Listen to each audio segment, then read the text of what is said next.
সময় কেউ ছিলেন ঘরবাড়ি ছাড়া, রাজনৈতিক মামলায় অনেকেই ছিলেন কারাগারে, কর্মসূচি তো দূরে থাক, পারিবারিক অনুষ্ঠানেও ছিলেন অনুপস্থিত। কুমিল্লার লাকসামের এমন অসংখ্য বিএনপি নেতাকর্মীদের কাছে এ যেন উৎসবের দিন।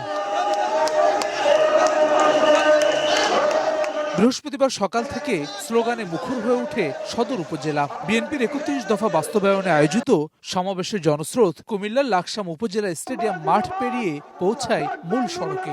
সমাবেশে যোগ দেন বিএনপি মহাসচিব মির্জা ফখরুল ইসলাম আলমগীর। জাতিকে অনিশ্চয়তার মধ্যে না রেখে সরকারকে দ্রুত জাতীয় নির্বাচন দেওয়ার আহ্বান জানান তিনি।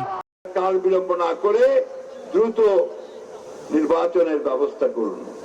তার জন্য যতটুকু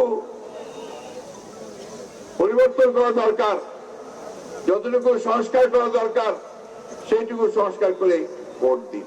ভোট দেওয়ার জন্য ভোটের একটা রোড ম্যাপ, কবে কবে ভোট হবে, কিভাবে হবে, সেটা একটু জানিয়ে দেন জনগণকে। জানিয়ে দিলে অনেক অংশেই আপনার সবাই ঠান্ডা হবে, স্থিমিত হবে। বরিশালের সমাবেশে যোগ দেন স্থায়ী কমিটির সদস্য সেলিমা রহমান, ময়মনসিংহে ভাইস চেয়ারম্যান আব্দুল আওয়াল মিন্টু। কেন্দ্রীয় নেতারা বলেন, সংস্কারের নামে ধোঁকা দিলে জনগণ তা মেনে নেবে না। সংস্কারের নামে যদি আপনারা ষড়যন্ত্র করেন, সেটা বিএনপি কখনো মেনে নেবে না। আপনাদের তো স্থানীয় নির্বাচন করার কোনো দায়িত্ব নাই। আপনাকে নির্বাচন দিতে হবে, সংসদ নির্বাচন, তার রোড ম্যাপ আপনাকে ঘোষণা করতে হবে।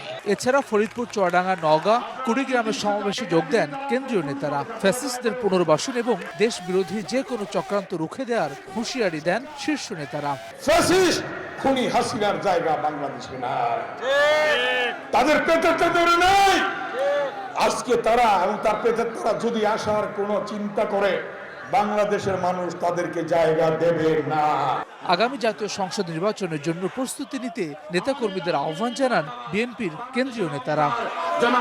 হাসান ওয়ালি, সময় সংবাদ।